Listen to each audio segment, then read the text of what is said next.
बोलो श्री कृष्ण कन्हैया लाल की जय। श्री राधा रानी सरकार की जय।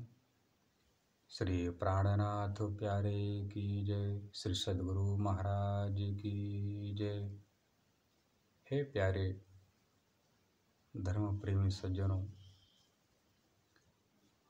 जब वैकुंठ के मालिक द्वारिका के राजा भगवान श्री कृष्ण जी अपने प्रिय पांचों पांडव के जो सबसे बड़े भाई महाराज युधिष्ठिर जो धर्मराज के अवतार हैं, तो पितामह अपने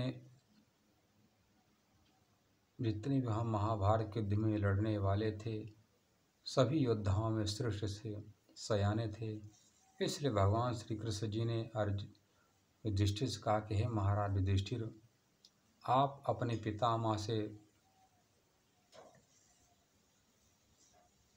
कुछ अनुभव की अपनी बातें सुन लीजिए, जान लीजिए, क्योंकि जितने भी सयाने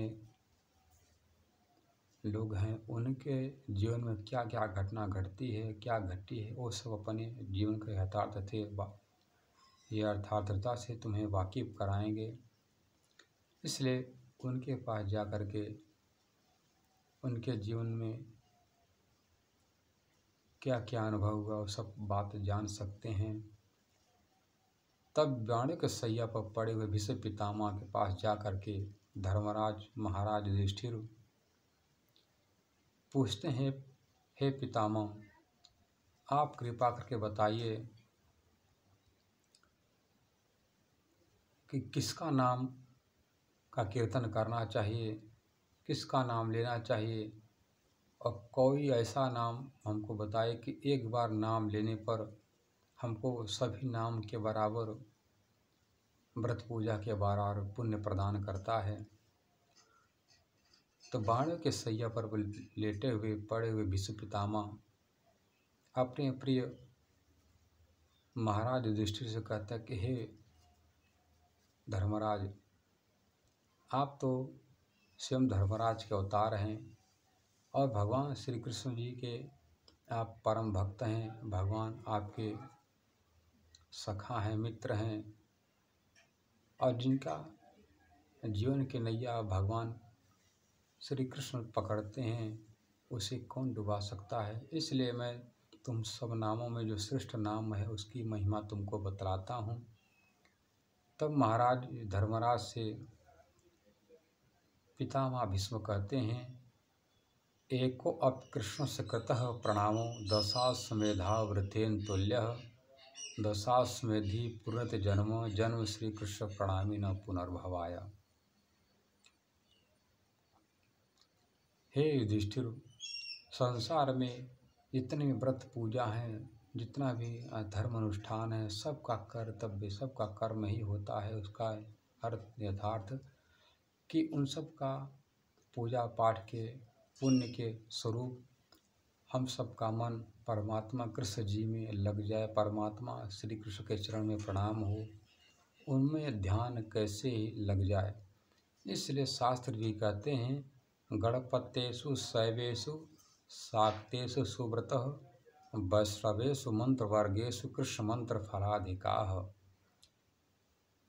गणेश जी से बढ़कर मंत्र बतलाया जाता है शंकर जी का, और शिव शंकर जी से बढ़कर श्रेष्ठ बतलाया जाता है शक्ति का मंत्र, और उन शक्ति से श्रेष्ठ बतलाया गया है भगवान विष्णु के मंत्र, और भगवान विष्णु के मंत्र से श्रेष्ठ बतलाया गया है कृष्ण मंत्र। और भगवान विष्णु की भक्ति करने वाले उनके जो भक्त वैष्णव हैं, वैष्णव में भी कोई राम की भक्ति करता है, कोई कृष्ण की भक्ति करता है, फिर भी कहते हैं कि वैष्णवेषु मंत्र वर्गेषु, वैष्णव में जितने वर्ग में वर्गीकरण किया जाता है मंत्र, उन सब श्रेष्ठों में कृष्ण मंत्र ही सबसे ज़्यादा फल पुण्य प्रदान करने वाला है। ऐसे परमात्मा कृष्ण जी को जो एक बार प्रणाम करता है उसको 10 अश्वमेध यज्ञ का पुण्य प्राप्त होता है। कहते हैं, एको अब कृष्ण कृतः प्रणामो दशाश्वमेधा वृथेन तुल्यः। एक बार कृष्ण जी को प्रणाम करने मात्र से, हे धर्मराज युधिष्ठिर, तुमको 10 यज्ञ यज्ञ का पुण्य प्राप्त होता है। यज्ञ यज्ञ का मतलब होता है जिस प्रकार कोई राजा यज्ञ करता है, उस घोड़े को सर से लेकर पैर तक सजाता है, उसके मस्तक पर चुनौती लिखकर भेजता है कि यह मेरा घोड़ा जा रहा है, जिस जिस राज्य में जाएगा, पैर रखेगा, उस गांव के जो राजा, उस देश के राजा मेरे अधीनता स्वीकार करें, जो नहीं करेगा तो मुझसे युद्ध करेगा। तो जैसे जो उसका शक्ति बाहुबल से जो डर जाता था, तो उससे युद्ध नहीं करता था, उस राजा की दासिकता स्वीकार करता है। जो नहीं दासता स्वीकारता है, उससे युद्ध करना पड़ता है।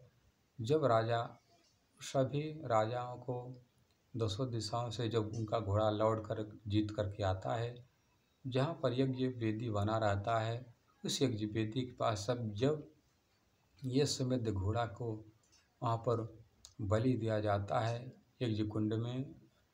उस यज्ञ कुंड से जब घोड़ा जिंदा प्रकट होता है जीवित होकर के, तब माना जाता था एक यज्ञ यज्ञ पूर्ण हो गया।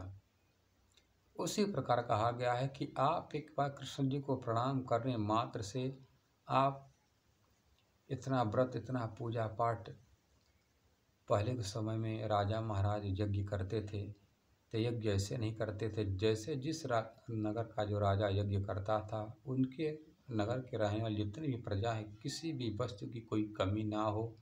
जब सभी रहने वाले जो गांव के नागरिक कहते हैं कि महाराज आप यज्ञ कर सकते हैं, तब सबकी सहमति से राजा यज्ञ करता था और सब लोग खुशी में रहते थे कि मेरा मालिक, मेरा राजा, मेरा पिता इस नगर का यज्ञ कर रहा है, तो हम सब के भले के लिए, इसलिए सब यज्ञ में शामिल होते थे।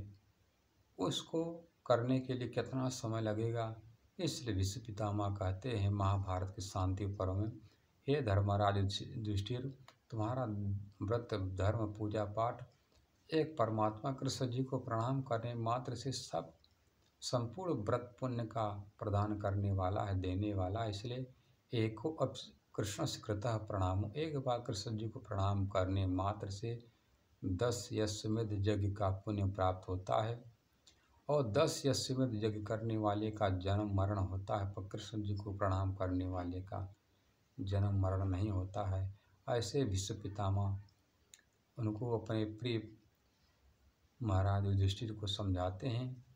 क्या कहते हैं, दशाश्वमेधि पुरत जन्म जन्म श्री कृष्ण प्रणामी न पुनर्भावा है। जो परमात्मा कृष्ण जी को प्रणाम करता है, उसका जन्म जन्मांतर मिट जाता है और उसको 10 यज्ञ यज्ञ करने का पुण्य प्राप्त होता है एक बार प्रणाम करने मात्र से। जो रात दिन जो परमात्मा कृष्ण जी का जो नाम का उच्चारण कर रहे हैं, जो कृष्ण जी के शरण में हैं, जो उन्हीं को प्रणाम करते हैं, उनके अलावा किसी से आशा नहीं रखते हैं, वो परमात्मा ऐसे दीनानाथ, दीन दयालु परमात्मा कृष्ण कन्हैया सबकी नैया को पार लगाने वाले हैं।